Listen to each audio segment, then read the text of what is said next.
So we have finally hit it. We have hit the 20-year mark since my first horror movie I ever watched when I was 3 years old came out. And to say I'm excited about doing this video is an understatement. Let's get into it. How's it going, guys? Tyler here today, finally with my video I've just been waiting to do since I started thinking about doing YouTube quite a while ago. I just never had really the most trust in my Jason costume and in my artistic skills at that point, and also video skills. Sorry about that. But today I firmly believe that I was ready, since it is the 20th anniversary of Freddy vs. Jason that came out 20 years ago today. Oh my god. That's insane.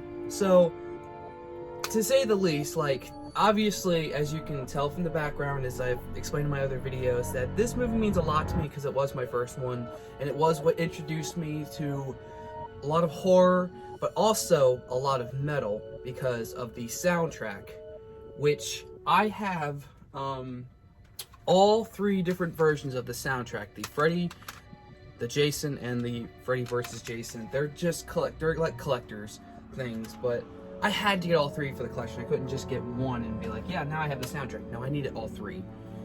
And as you can always tell in the background, there's this Freddy vs. Jason poster beside my Art the Clown costume, which will be another thing for another time. But yeah, I have Freddy vs. Jason on VHS. I have a French copy of the movie, which I can't understand because I don't speak French. I have a bootleg version because I love the fact that on the front it says Robert Englund versus Jason Ritter, which was actually Will in the movie, not even Jason. That was by Ken Kersinger. I have a 2007 release of the 2-disc Platinum Series edition. I have a reissue version from 2015. I also have a Freddy vs. Jason magazine that's pretty expensive these days, and it even comes with just a bunch of information of the movie, and I've looked over this countless times, and it has a poster in it that I have yet to take out and pin up, which you'd think I would have at this point, but no. I actually was able to get my hands on the same poster from a different seller for just quite cheap, which was awesome. But yeah, so for now, that is the extent of my collection. And when I say that this soundtrack actually had quite a bit of an impact on me, I mean it. There were so many awesome bands that I discovered from this soundtrack, like Il Nino, Spineshank. The first time I ever heard Killswitch Engage was at the end credits. Chimera, The Impossibility of Reason. The whole album was stemmed from the Freddy vs. Jason soundtrack, and then now they're one of my favorite bands, even though they're not as active. Seven Dust, Murder Doll, Seether, Devil Driver. There's so many sick bands on this soundtrack. But let's stop geeking about the soundtrack for Freddy vs. Jason, and let's get into the costume, which like I said, I've just been dying to show you. So now it will be quite hard to show some of these things because, well, they just don't want to stay on the hangers, and yeah. So I'm going to do my very best to do them justice, and then at the end of the video I will put the whole thing on and then show screenshots of the before costume and the after. But real quick, here's the before one, just so you know. I posted this before in other videos, like I said. I threw this one together quite quickly. Still cost quite a bit of money, but it just, I think it could have been way better, and so I really upped the ante with this one, in my opinion. So yeah, let's get into it. Okay, so now we're going to start from the bottom of the costume all the way up to the costume, which is where the mask is. So from the bottom, as you know from the movie, Jason wore some Frankenstein shoes, which made him a lot taller, even though Ken Kersinger was a pretty tall guy. It's one of my favorite things about his costume was those thick-ass platforms. Now they are really hard to come by, exactly, ones that look really close to the screen, so you have to, you go with, the Trashville 205 Demonia boots, but I personally don't like those. They look more like clown shoes, personally, so I had to get a pair of platforms that looked, not as, round around the tip. Now, the original boots that Ken Kersinger wore were Danner boots. They're $300 boots. but the people who made his costume, they ripped the original sole off the bottom, the little rubber part, and then they put like that thick piece of platform, and then they put the sole back on the bottom so he could have traction when he walked. So yeah, to say the least, I couldn't do that. So I went with my next best option, and these are what I came up with, and I think these work just fine. Now, on camera, yes, they are a little bit shiny, but I tried to do like a matte color down here. I didn't do all of it because the pants pretty much cover half of the boots. But these are Demonia Damned 105s, and I got these for like 80 bucks, and I couldn't say no to them because the platform is, well, while it is a little bit bigger, it's not too huge of a difference. And yeah, I think these work just fine for my Jason outfit. Going away from the boots, we have the pants. Now, I had a couple of coworkers ask me last year at the haunt that I was working at, why was I wearing sweatpants when I could have been wearing black jeans or, you know, workers' pants? And the reason is because in the movie, the pants that Mr. Kurzinger wore were, as he described, were terry cloth kind of sweatpant material, which is a really hard thing to find, especially the color that they went for. So I found these at a Goodwill. They are a size too big for me, but these, when they hit like certain lighting, they look just fine, but man, does it get hot in these. So yeah, that's why I wear sweatpants with them and not, you know, like carpenter pants or stuff like that.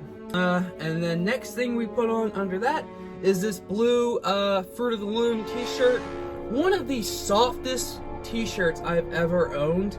That was a long sleeve originally. Now yes, every shirt underneath the jacket was long sleeve, but I thought I would save myself some of the grief of, you know, enduring hot weather, because I did just take photos in 80-degree weather in my costume just yesterday. So I cut the sleeves off. But yes, just a simple, really dark blue shirt. I added some grime around the top because that's what you'll be seeing through the sweater. Nothing too crazy there. One thing I have to point out before I show this one is underneath the blue t-shirt, I'm wearing a black t-shirt. That's just so my skin doesn't show when you put the latex hood on. But above the blue t-shirt and black t-shirt, we have the grimy, roughed up sweater with the piece hanging right here at the neck collar. Another just Goodwill find. I thought the material looked pretty good. It was really large, so I knew I'd get some breathing room. I didn't paint the sleeves because they'll be underneath the jacket. And actually, this was supposed to be the one that I wore for the battle damaged version of Jason. I have two sweaters that I have made for this costume. Yeah, just a little, yeah, as I said, it doesn't want to hang on the hanger. So yeah, just a sweater I found at the Goodwill that I knew would work out well. Meticulously looking at photos to see where all the little holes were, that giant gash there, the cut pattern at the bottom, a really hard pattern to follow if you want to, you know, make it look really good. And like I said, it doesn't want to stay in the hanger. So yeah, there's the sweater, one of them. Here's the other one that I have. This is supposed to be the regular undamaged version. As you can see, there was no red blood. I tried to do the color down there like it has on it, but it wasn't showing up. And as you can see, this is actually more so a thick, scratchy sweater. So I like this one more. It does pop a little green in photos. I'm not sure why, but I mean, it could just be like the threads that were used with it. But yeah, this is the other versus sweater. Trying to go off of the screen used things.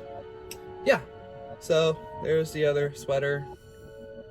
And it doesn't look nearly as grimy as it should. It's another problem of mine. And then above that, we have another piece of layer of clothing that is probably the hardest to come by, that looks really good. So after scouring the internet and thinking to myself, I didn't want to spend $250 on one. So I know my significant other and I were like, well, we can both sew, and you have a sewing machine, and why don't we just do a pattern? So we got the idea from Costume Bot, who said it's a barn jacket pattern. We couldn't find the exact one, but we found one close enough. And in the span of about a week, maybe two, we made this. Obviously, I did all the distressing and everything. After looking at a poster that we have, that I have of Jason, meticulously looking at all the marks and everything, this is what we come up with. I think this looks awesome. Yeah, this works perfect. And honestly, we've kind of been thinking about making more of these and selling them because, I mean, the Versus jackets are a hot commodity. It's just, we don't know yet. So yes, this is my Versus jacket. And because it is burlap, it just keeps falling apart as the days go by. This is really itchy to wear, but thankfully with the latex hood, you're not really able to know all that. Getting all the finer details in there, the pocket that's destroyed. I didn't put any cotton or cloth on the side of the inside of the pocket, which I probably will do before I officially wear this to the haunt this year. But yeah, there is the Versus battle, or just the jacket. And then next we have the gauntlet leather gloves. Yes, they were gauntlet types like these. And I tried to, you know, make one of them shorter so it'd move better on my wrist. But honestly, it didn't make too much of a difference. I scratched them up a little bit. I used them doing some manual labor just to, you know, make them more worn in. And these were just a pair of cheap ones that I got offline for like $3. And I think these ones work just fine. They are just a tad bit big for me because the leather doesn't fully match up with my fingers. That's why I do a lot of stretching with the fingers with them. Also, it makes some good effect of the leather being stretched out. So, yeah, just some simple leather gauntlet gloves that I really want to make a pair of ones that have like the nubs cut off right here and then make some like fake gore on the inside so it can look like when Freddy cut off Jason's fingers. Last but not least, we have the top layer of the entire costume, the latex hood and the hockey mask. I've already done a video on the hockey mask. This is the Camp Jeebus mask, the Freddy vs. Jason version. I've just added a little bit more grime to it. That is literally all, just from spots that I wasn't too happy with. I did a repaint on the washers on the straps, and I added some like cuts and stuff to the strap, but that's really it as far as the strap goes. But the hood is a whole new improvement. So the one I used to have was the Badass MF8 from Darkside Studios, which was really a good mask, but I wanted to get one that was a full face. So to add to effect, I could take the mask off and, you know, just really give them something to go, whoa, to. So I have upgraded to a Wayne Knupp, K-N-U-P-P, I think, latex hood, full face. As you can see, that eye is all I can see out of. There's holes in the ears and the nostrils, so I can breathe out of it. I think the sculpt is just fine, especially in darker light. I think the effect is going to be pretty insane. And I like the jaundiced look of the eye. So yeah, I just wore this over to my parents' house yesterday, and as I quote, they said that was fucking terrifying, which is great, because that's what I'm going for when it comes to this. And last but not least, I already did a video on this, but I did some touch-ups on the Darkside Effects Studio versus Machete. I just added some darker paint to spots where I thought it just should be a little bit darker. And yeah, this thing is still just one of my favorite things in my collection. And if you haven't checked out the video, go ahead and check that out. I'm really proud of that one. In fact, go ahead and check out all my other videos if you'd like to. But yeah, Darkside Effects Studio versus Machete is what completes everything, and I cannot wait to use this year. So I got pretty busy after I just finished filming that stuff earlier today, so I couldn't finish the rest of it upstairs in my horror area as I'm normally doing it. So I'm down in a more quieter room, and I'm gonna put the entire outfit on and show you guys that now, which I have all down here with me. Thankfully, it's freezing cold down here, and this costume will keep me warm. So yeah, I'm gonna put this all on, and hopefully you guys enjoy what you see.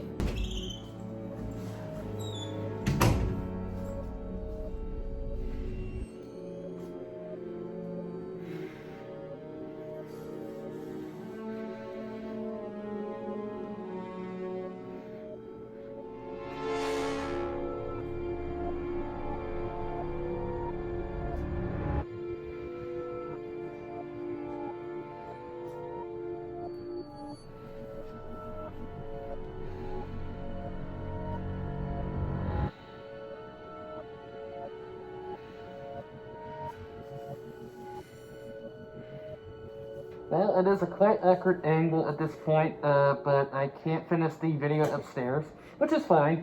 But yeah, this is it. This is my Jason cosplay. I really hope you guys enjoyed this video, and I hope you guys like the costume. It's been a really long time putting this together. I know it's not like exactly screen accurate, but I did my best.